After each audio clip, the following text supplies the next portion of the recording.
Note, amados irmãos, que o apóstolo Pedro, ele está falando dessa rejeição a Jesus Cristo por parte dos construtores, acredito com referência aos judeus. Note que ele vai mostrar que essa rejeição a Jesus está associada à rejeição à sua palavra. Então, talvez para muitas pessoas se torne possível você ter uma relação com Cristo sem que exista uma relação com a palavra de Cristo. Então, não tem como. Pedro mostra aqui que aqueles que rejeitavam Cristo, ele mostra como se dava essa rejeição. Era através da palavra de Deus. Eles tropeçavam na palavra, não aceitavam a palavra de Deus, as promessas de Deus, tudo que Deus falou no Velho Testamento acerca de Jesus Cristo. Então Jesus veio, Jesus revelou o Pai, eles não aceitaram. Enfim, não tem como mantermos uma relação com Cristo sem uma relação com a palavra. Então a forma de aceitarmos Jesus, a forma de acreditarmos em Jesus é através da palavra, nos encurvarmos ou quebrantarmos diante da palavra, nos submetermos à palavra de Deus. Do que vai adiantar você dizer, aceito Jesus Cristo e não se submete à sua palavra? Eu creio em Jesus Cristo e não se submete à palavra de Deus. Então não tem como existir uma relação com Cristo sem a palavra. Se a gente acredita em Cristo e não submete à palavra, isso configura uma rejeição a Cristo, isso configura uma desobediência a Cristo. Então lembra lá de Adão, quando Deus ele revelou a vontade dele para Adão, e Adão ele não rejeita a palavra de Deus mediante oferta da serpente para a mulher, e da mulher chegou para ele rejeitou a palavra. Então Deus expulsou Adão e Eva do jardim. Eles foram desobedientes à palavra de Deus. Não tem como manter uma relação mística apenas com o Senhor Jesus Cristo ou com a pessoa de Deus. Então a relação ela tem que ser de fato espiritual, através da santa palavra de Deus. Então isso é de fato tremendo, é o que a gente vê aqui de importante no texto. Você aceita Jesus Cristo e aceita a palavra de Cristo, você se submete à palavra de Cristo, procurando ser uma pessoa obediente a Deus. Então isso vai configurar uma relação de fato profunda, intensa com o Senhor Jesus Cristo, porque você olha pelos olhos da fé para o Senhor Jesus, mas você também olha para a palavra de Deus e diz: eu acredito na palavra de Deus, eu aceito a palavra de Deus no meu coração, eu me submeto à palavra de Deus, eu quebranto o meu coração diante da palavra. É como diz o apóstolo Paulo em uma de suas cartas a Timóteo: a palavra de Deus é digna de toda aceitação. Observe aí o versículo 9, quando ele vai também fazer uma outra contrapartida. Ele vem falando dos que rejeitaram Jesus Cristo, ele vem falando dos que tropeçaram na rocha de ofensa, eles vêm falando dos que tropeçaram na palavra. Aí no versículo 9 ele diz: vós porém sois raça eleita. Esse vós porém sois raça eleita é uma citação que ele faz daqueles que aceitam Jesus como a pedra preciosa. Então nós temos aí dois grupos: o grupo de pessoas que aceitam a Jesus como pedra preciosa, como a pedra angular, a pedra importante da construção, e nós temos outro grupo que é colocado aqui por Pedro como a pedra que os construtores rejeitaram, ou então os descrentes, os desobedientes. Então ele vai dizer que nós somos ou fazemos parte desse grupo de cristãos que aceitam Jesus, que tem Jesus como uma pedra preciosa. Então ele vai dizer: vós porém sois raça eleita, sacerdócio real, nação santa, povo de propriedade exclusiva de Deus, a fim de proclamardes as virtudes daquele que vos chamou das trevas para a sua maravilhosa luz. Esse versículo 9 é uma citação de Êxodo 19:6. Pedro ele faz essa citação do que está registrado em Êxodo 19:6. Vós porém sois raça eleita, apontando aí para a identidade do povo de Deus. para a identidade do cristão. O cristão é eleito, o cristão é sacerdote, o cristão é santo, o cristão é de povo de propriedade exclusiva de Deus. E ele vai mostrar aí o propósito dessa identidade, o propósito dessa identificação do povo de Deus, a fim de proclamardes as virtudes daquele que vos chamou das trevas para a sua maravilhosa luz. Nós temos uma missão, nós temos um chamado, nós temos, de fato, algo a realizar nesse mundo. Então não é uma identidade que está vaga, não é uma identidade para que a gente tenha assim o orgulho de dizer que eu sou cristão, eu sou eleito, eu sou isso, eu sou aquilo, mas não faz mais nada além disso. Então esse cristão ou essa igreja que tem essa identidade cristã, raça eleita, sacerdócio real, nação santa, povo de propriedade exclusiva de Deus, tem um propósito, a fim de proclamardes as virtudes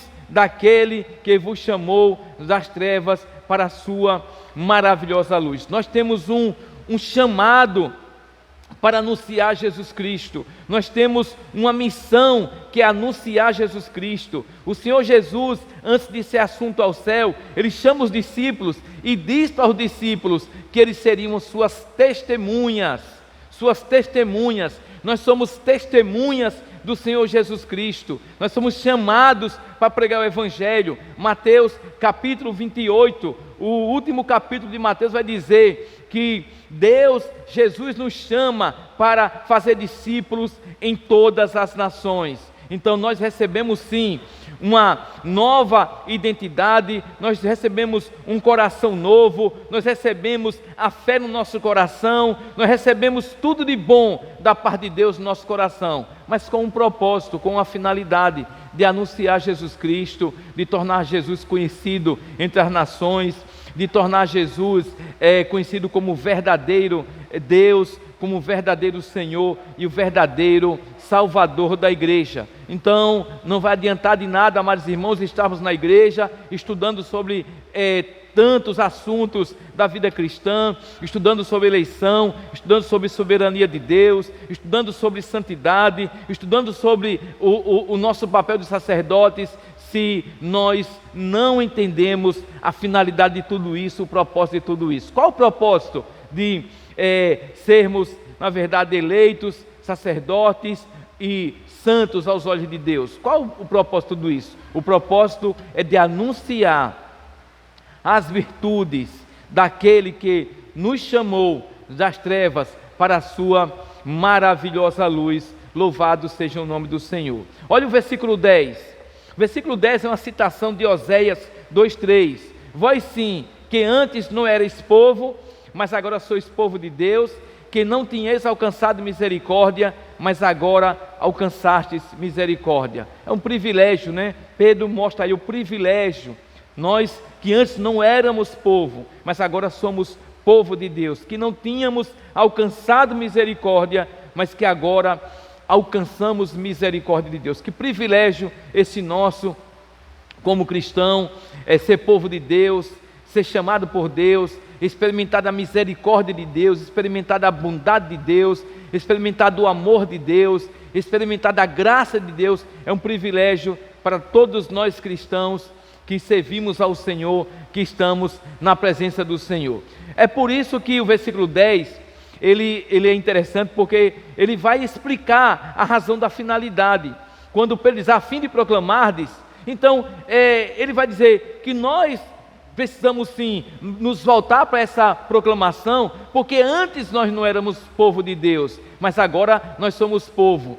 Nós não tínhamos alcançado misericórdia e agora alcançamos misericórdia. É mais uma razão para focarmos na finalidade. Se antes de Cristo nós não tínhamos nem noção, nem ideia do que era anunciar Jesus, agora nós temos sim essa noção, essa ideia, esse conhecimento. Agora é que devemos sim, com todo afinco, com toda a força, com toda a veemência, com toda a coragem, anunciar Jesus Cristo, porque hoje nós somos povo de Deus. O que não podemos é agir como se não fôssemos povo de Deus, ou como se não tivéssemos alcançado misericórdia. Louvado seja o nome do Senhor. Eu gostaria de, nessa última parte da exposição, fazer algumas aplicações desse texto e chamar sua atenção para isso. Você prestou atenção no que foi dito até agora? Você observou que Deus ele tem um propósito especial e esse propósito é voltado para a sua vida? Você já parou para pensar que Deus ele colocou a fé no seu coração? Deus ele transformou o seu coração para que você tenha Jesus Cristo como a pedra principal na sua vida, que você jamais vai conseguir viver sem Jesus Cristo. Então, todo o nosso mundo sem Cristo, ele vive sem esperança, e você tem essa esperança no seu coração. A primeira, no capítulo 1,